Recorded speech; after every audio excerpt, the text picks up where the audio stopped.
Il s'appelle Bobby. Il vivait dans une famille très privilégiée depuis son enfance. Sa mère travaillait au bureau de l'armée de l'air et son père était malheureusement mort pendant la guerre. C'est le manque d'amour de son père qui a amené sa mère à être extrêmement attachée à Bobby depuis son enfance. Cependant, c'est probablement cet amour maternel qui a rendu Bobby ignorant du monde jusqu'aux vacances d'été, lorsque sa mère a décidé de l'envoyer chez son cousin dans le sud. En jouant, Bobby a appris qu'il partait à la campagne.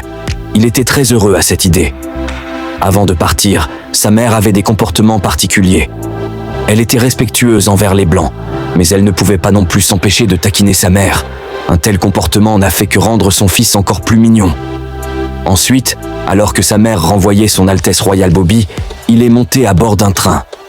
Dans le train vers le sud, sa mère n'aurait jamais imaginé que cette séparation se transformerait en un adieu. Peu après son arrivée chez son cousin, il l'a suivi dans les champs pour cueillir du coton.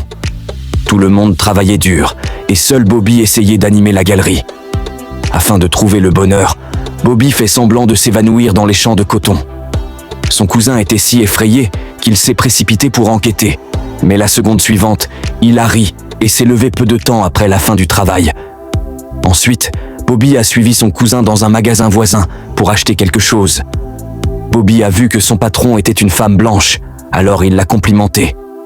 Puis, Bobby a sorti une photo d'une célébrité de son portefeuille et les a montrées à la femme. Cependant, Bobby n'a pas réalisé que la femme devenait si perverse dans cette situation. Son cousin a rapidement fait sortir Bobby du magasin. Cependant, juste au moment où ils étaient sur le point de partir, Bobby s'est retourné et a léché ses douces lèvres.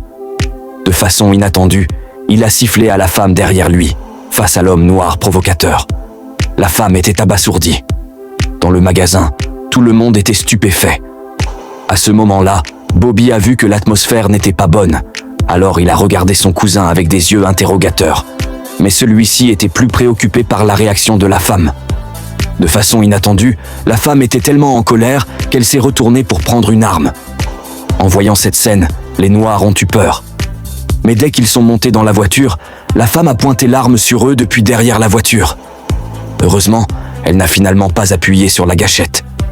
Lorsqu'ils sont rentrés chez eux, son cousin a dit à Bobby de ne pas provoquer les Blancs, sinon il risquait de mourir. Mais Bobby ne l'a pas pris au sérieux jusqu'au soir. Le cousin de Bobby s'est inquiété de cette affaire et n'a pas osé dormir parce qu'en tant que personne vivant dans le sud depuis des décennies, il savait que les Blancs étaient en colère. Les gens ne finiraient pas bien du tout, tard dans la nuit. Un groupe de Blancs est entré par effraction dans la maison du cousin et a trouvé Bobby. Après une rencontre fortuite, Bobby a été emmené de force par le groupe de Blancs. Cependant, peu importe la façon dont le cousin a demandé grâce, aux yeux des Blancs, les Noirs ne représentent rien. Bobby a été emmené dans une voiture. Finalement, avec la confirmation de la femme, le sort de Bobby a été marqué dans un petit livre rouge.